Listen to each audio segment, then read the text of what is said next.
Okay, we got a question from Elizabeth Campise or Campise. Hello, Elizabeth. Um, whether it's a camp, right? Whether it's a soccer camp, whether it's 1v1 training, whether it's self, play. Your kid's 8 years old, right? Play between you two, or self play, or even I've seen this dribble up ball using technology. All of these, right, can be helpful, but it's the reason why it's helpful because it should be challenging but fun skills development, right? And they all have their trade-offs, right? There's positives and negatives about both, right? Soccer camp, you could have, right? It's a collective group, so now you're benefiting from training partners.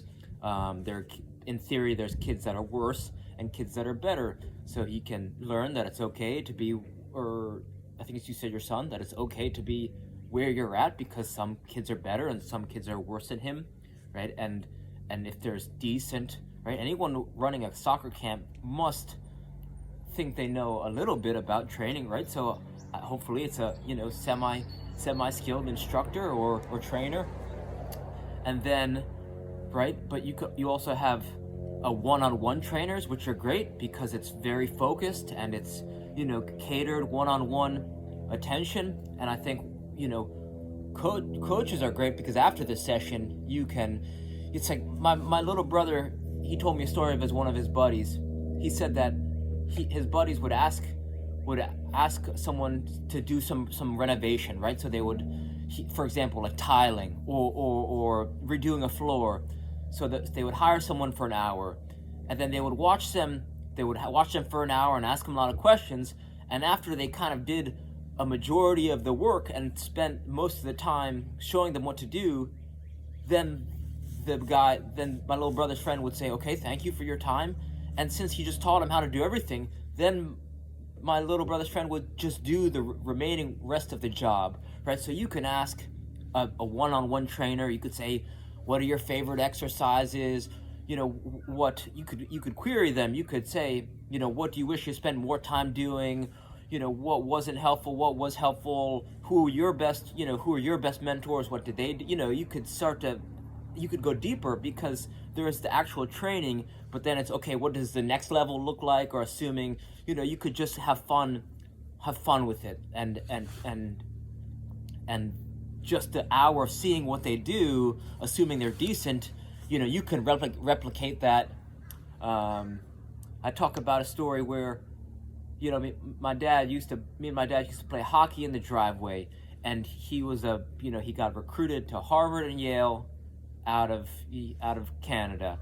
And when we would play, he would lift my stick, right, when I go to dribble the puck. And what started happening was when I started playing against other kids, I would lift their stick, and it was not because he tried to tell me to stick lift, and not because he directly showed me, but by feeling that I learned from, because he did it to me. So I was able to do it to other kids when I compete with. So I think there's a root that a lot of people aren't talking about, and which is that if your son's 8 years old, you can spend a little bit of time, you yourself, and develop, right, few minutes a day, and start to become a little bit, if you become a little bit better than your son or daughter, then you could become their training partner. Like something as simple as learning how to juggle.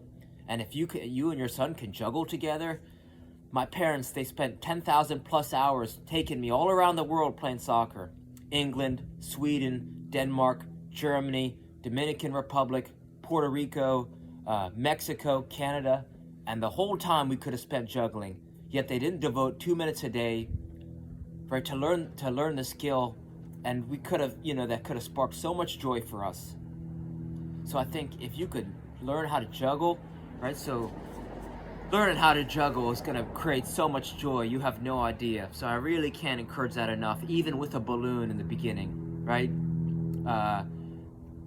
Learning how to juggle with a balloon or a hacky sack, I'm telling you, you got to invest a little bit in yourself, because then you become a model.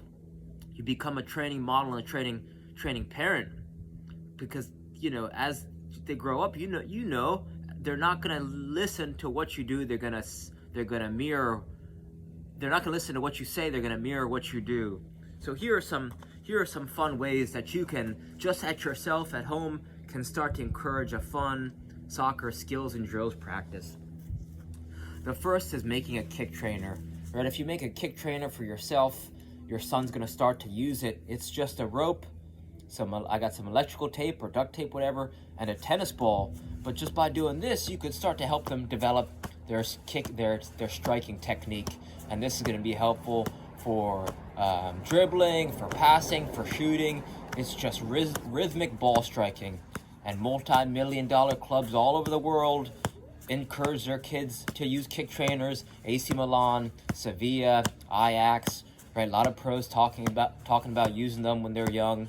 And you can get 60 touches in 60 seconds, which means that in 10 to 15 minutes at the park, you could get 1,000 plus touches effortlessly. So this is an invaluable training tool that you really want to consider making, or just if you're not crafty, just buy the cheapest one on Amazon. It's $24. That's the cheapest one I found, the SKLZ Solo Kick Trainer. So you can't go wrong with that either. The next thing is investing in a small skills ball. Right, they're cheap. It's $10, and if your son is 8, then this is more effective than using a size 5 ball, because it's like if you play video games, right? And if you turn the sensitivity settings on the controller, what's going to happen is, you have your aimer in like a Call of Duty or Halo, right? You have your aimer, but if you turn up the sensitivity on the high setting, you're kind of all over the place because you're not used to it yet. But as to what starts to happen, if you continue to use it, you're gonna gain a competitive advantage, because you're gonna be able to orient your shooter much faster than the competition. Same thing with a size 1 ball. If you can use a size 1 ball and you start to learn some simple ball mastery moves, since it's a smaller ball in the beginning, it's going to be harder to manipulate.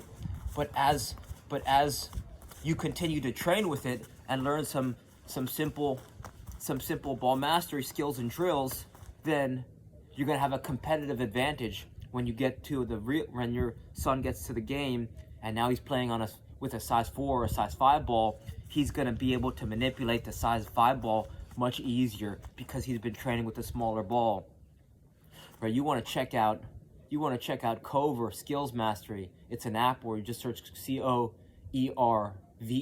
Cover, and there's free videos of just simple some of these, right? If you can do these as a parent, then you can help your kid grow, because you could show him whatever, but having monkey see, monkey do effect is super powerful, right? Your kids are geniuses. They're going to emulate you from speech to actions, right? So check out Cover. You could also check out, right, I mentioned Dribble Up app. If he likes using technology, if you like that, and you could do it along with him, and you guys can do a fun thing after school. If personal training or camps aren't available, I think that's a great tool to help him grow. Another thing you could do is, if you have a barrel, right? If you have a garbage can, a bucket, or a barrel, what you could do just to start a juggling practice is play the barrel game. The barrel game is just juggling into a barrel, right, from close in the beginning, right? Because this is going to start to help them develop a juggling practice. So you start with the right foot first.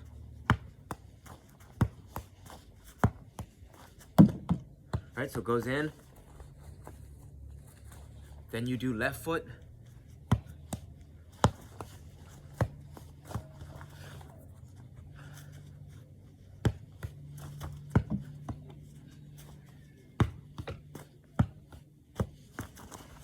Come on, baby. Then you do alternating feet.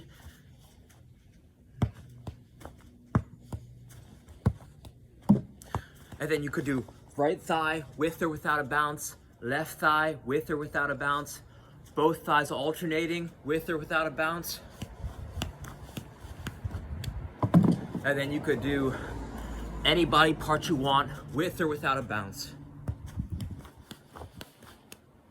And you want to make it easy, challenging, but easy. So this is a great game because players, if he's got brothers or sisters, or you play with them, players who are more novice can start closer with a bounce, right? With a bouncy ball. Players who are more advanced can start farther away and use a tennis ball or different balls that are more challenging. So an advanced player and a beginner player can compete at the same time, which makes this barrel game so much fun, right? I coached a middle school team. I had 20 plus kids trying to get their balls in the bucket, and they were bumping into each other. And some kids, one kid always crying because he always got so frustrated. But this helps players develop rapidly. So this is a fun one that's cheap and it's addicting because it's so much fun. So if you focus on those three things: ball skills mastery, right? Cover skills and drills, or dribble up app, or you could also check out this kid on Instagram. It's Fanta Sista Mickey, FINTA SISTA MICKEY.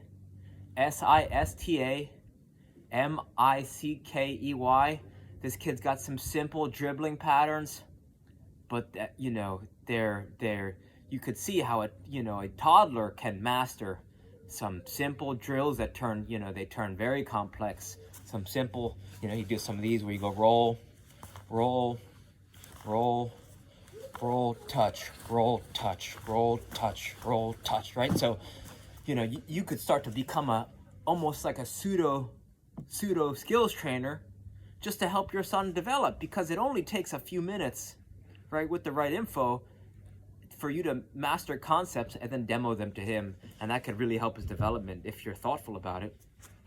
So we have, right, it's ball mastery, then it's kick trainer, working on passing, shooting, timing, right, some of those. And then barrel game is going to help with a beginner, your practice, right, the juggling practice.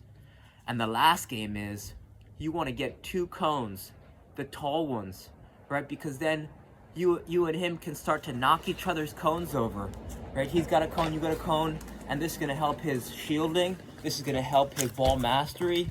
This is going to help attacking and defending, right? You try to knock each other's cones over, and you play best of 3. You want to make it challenging but fun, right? Don't go too hard. You might have to let him win or 2, but hard enough to where he's going to compete. So. Right, these are some things that I learned from a skills and drills trainer named Tom Turnbull out of Cranberry or Scotch Plains, right? Scotch Plains, Tom Turnbull, and right, I teach them to everyone I can to share the joy of soccer. So I hope some of these ideas help, and reach out with any questions. All right, thank you.